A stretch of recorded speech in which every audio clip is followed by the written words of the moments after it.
अस्सलाम वालेकुम dear student, welcome to my YouTube channel the study knowledge.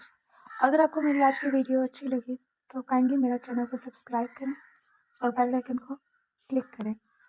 तो आज हम अपना MTH 647 कोर्स डिस्कस करेंगे, जिसमें हम लेक्चर 1 से लेक्चर 4 तक कवर करेंगे। ये मिड टर्म की प्रिपरेशन है आपके लिए। तो चलिए हम स्टार्ट करते हैं। पहली डेफिनेशन है हमारे पास मैथमेटिकल मॉडलिंग। मैथमेटिकल मॉडलिंग क्या होती है? It is approximation of object with geometrical object, यानी ज्योमेट्रिकल ऑब्जेक्ट के बारे में इसमें हम लोग पढ़ते हैं। नेक्स्ट है mathematical formulation. In this step we derive the equation correspond to the given phenomena. It is based on exciting law, Newton law of motion, law of thermodynamics. If laws are not available for given exciting problem, then we go for experiment. Mathematical formulation में हम लोग पढ़ते हैं मुख्तलिफ laws के बारे में। अगर हम इस लॉ को अगर ये लॉज अवेलेबल नहीं है हमारी प्रॉब्लम के अंदर, तो फिर हम कोई और एक्सपेरिमेंट इसके ऊपर करते हैं। तो फॉर एग्जांपल हमारे पास FE यानी फोर्स है हमारे पास इक्वल टू, ये हमने 9th में भी सिलेबस में पढ़ा है कि GME/MS over RES। तो ये जो है हमारे पास MEMS, इसे हम मैस कहेंगे, और नीचे जो है वो रेडियस है हमारा। तो d²R/dt² डबल डेरिवेटिव हमने लिया है विद रिस्पेक्ट टू टाइम। तो ये हमारे पास इक्वल होगा G/M/R के। फर्स्ट लेक्चर इतना ही। सेकंड लेक्चर में आपके पास इंपॉर्टेंट जो थिंग्स हैं वो है हमारे पास कुछ मैथमेटिकल एनालिसिस के बारे में। तो मैथमेटिकल एनालिसिस में न्यू प्रॉब्लम्स, न्यू सॉल्यूशंस और न्यू फील्ड्स के बारे में पढ़ते हैं। सॉल्यूशन होती है उसकी एग्जिस्टेंस के बारे में पढ़ते हैं, उसकी यूनिकनेस के बारे में पढ़ते हैं, ये हमारा जो सिस्टम है वो यूनिक है या नहीं। एग्जाम्पल के तौर पे हमें जैसे हीट फ्लो प्रॉब्लम है, उसमें हम formulation, PDEs, solutions, expansion of functions, terms of sine and cosines के बारे में पढ़ते हैं। फिजिकल इंटरप्रिटेशन क्या होता है? अब physical x is equal to dx/dt। जब हम x को with respect to t differentiate integral लेंगे तो हमारे पास आ जाएगा AE⁴ ये जो है ये हमने ये जो दो चीज़ें हैं ये हमें MCQs के लिए इम्पोर्टेंट हैं। लेक्चर नंबर 3 में हम लोग ने डिस्कस करना है वाइब्रेटिंग स्ट्रिंग इक्वेशन के बारे में कि वाइब्रेटिंग स्ट्रिंग इक्वेशन क्या होती है। Partial square y by partial t square is equal to a square partial square y by partial x square. ये हमारी जो वाइब्रेटिंग स्ट्रिंग है उसकी इक्वेशन है हमारे पास। Here we will derive above equation. So अब हम इस इक्वेशन को ड्राइव करेंगे कि ये इक्वेशन कैसे बनी है हमारे पास। तो हम दो फोर्सेस लेंगे, एक नेट फोर्स मालूम करेंगे और दूसरी हम लोग इसमें मालूम करेंगे force with respect to Newton second law. ये दो चीज़ें हम लोग जो है वो इसमें फाइंड करेंगे। तो पहले देख लें डेल एस क्या है, यानी जो स्ट्रिंग आर्क ऑफ स्ट्रिंग को जाहिर कर रहा है del S. Tension T is tension of at x and x plus del x जो है वो हमारे पास कांस्टेंट है। नेक्स्ट है नेट अपवर्ड फोर्स।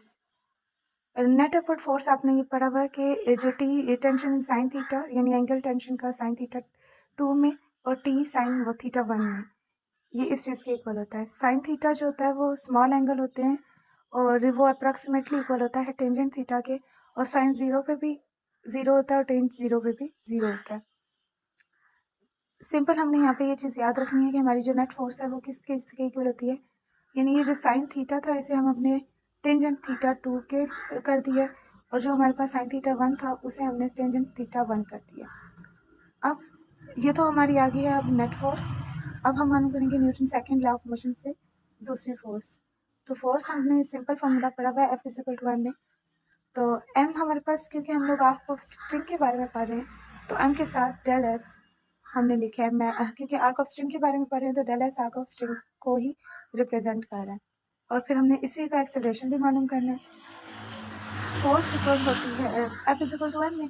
तो हमने यहाँ पे डेल s म्यू m जो है वो म्यू डेल s के इक्वल की है, where mu is a linear mass density. और उसके बाद जो d partial square y by partial t square है उसमें हमने एप्सिलॉन ऐड किया है। एप्सिलॉन को ऐड करने का क्या मतलब है कि ये अप्रोक्सीमेशन सैम्पल है, इसलिए हमने इसे ऐड किया यहाँ पे। आगे देखें, hair acceleration is a derivative and while discussing the acceleration for a segment there will be some approximation error। जब हम लोग कोई डेरिवेटिव लेंगे एक्सेलरेशन का तो हमें ज़रूरत पड़ती है एक अप्रॉक्सीमेशन वैल्यू की। तो उस पर अप्रॉक्सीमेशन एरर हम या हमारे पास कोई अप्रॉक्सीमेशन एरर आ जाता है, यानी कभी पॉइंट में ऐसी चीज़ आ जाती है जो हमें करनी पड़ती है, उसको ख़त्म करना पड़ता है। तो वो अप्रॉक्सीमेशन एरर जिसको रिमूव करने के लिए हम इस्तेमाल करेंगे वो चीज़ है हमारे पास epsilon. By comparing equation 1 and 2, ये जो नेट फोर्स हमने निकाला है ये हमारी इक्वेशन 1 है, और जो हमने दूसरी फोर्स निकाली है वो हमारे पास इक्वेशन 2 बनी है। अब इन दोनों को हमने कंपेयर करना है। T tangent theta 1, T tangent theta T tangent theta 2 minus T tangent theta 1, और ये वाली जो वैल्यू है ये हमने इधर लिखी है, दोनों को कंपेयर किया हमने। यहाँ से टी हमने कॉमन ले लिया, tangent theta 2 minus tangent theta 1, और ये वाली चीज़ हमने एज इट इज़ लिखी है। अब हमें पता है कि हमारा जो टेंजेंट थीटा होता है वो del Y by del X के इक्वल होता है, यानी change in X component Y component and our change in X component.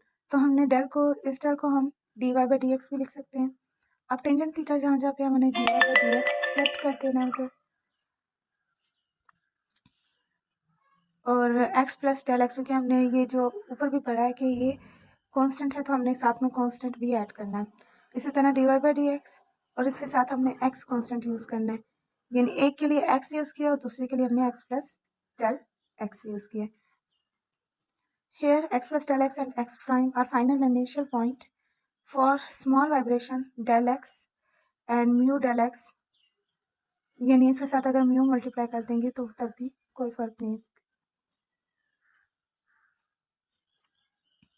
By this relation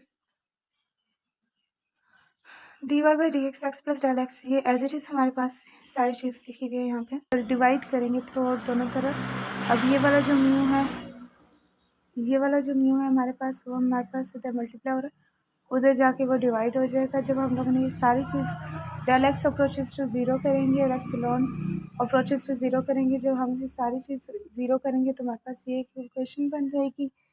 अब हमने ये जो टी बाई टी म्यू है, इसे हमने ए स्केयर लेट कर लिया, और देन हम अब ये वाली चीज़ आप इधर लिखें या ये वाली चीज़ आप इधर लिखें, कोई इस चीज़ का इशू नहीं होता। तो ये आपका वाइब्रेटिंग स्ट्रिंग का रिलेशन था। हमने जस्ट ये वाले रिलेशन फाइंड करना था कि ये कैसे आया, तो उसको प्रूव करने के लिए हमने ये सारी चीज़ें की हैं। आ जाए जी lecture 4, boundary condition for vibrating string equation. तो इसकी स्टेटमेंट क्या है? Right boundary condition for vibrating string of length L for which and x is equal to 0। Boundary condition for vibrating string में हम स्ट्रिंग इक्वेशन में हमने पढ़ना है 4 चीज़ों के बारे में। एक फिक्स्ड स्ट्रिंग इज फिक्स्ड के बारे में, इनिशियल शेप के बारे में, स्ट्रिंग की इनिशियल शेप क्या है, इनिशियल वेलोसिटी क्या है, डिस्प्लेसमेंट हमने पढ़ना है। ये 4 चीज़ें पढ़नी है। जस्ट इसमें आपने ये चीज़ याद रखनी है, स्ट्रिंग फिक्स कब होगी? जब y 0 t is equal to 0 होगा, where t is greater than 0। दूसरी चीज़ में हमने पढ़ना है इनिशियल शेप के बारे में, जिसमें हमने जस्ट ये चीज़ याद रखनी है कि y X 0 is equal to F of X होता है।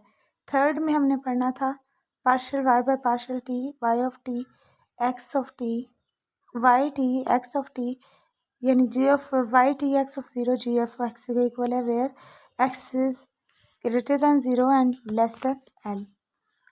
फोर्थ में हमने डिस्प्लेसमेंट से बॉन्डिंग के बारे में पढ़ना है, तो हमने ये वाली इक्वेशन याद करनी है, x of t is less than n। तो आज का लेक्चर हमारा इधर ही ख़त्म हुआ। मिलते हैं अगले लेक्चर में।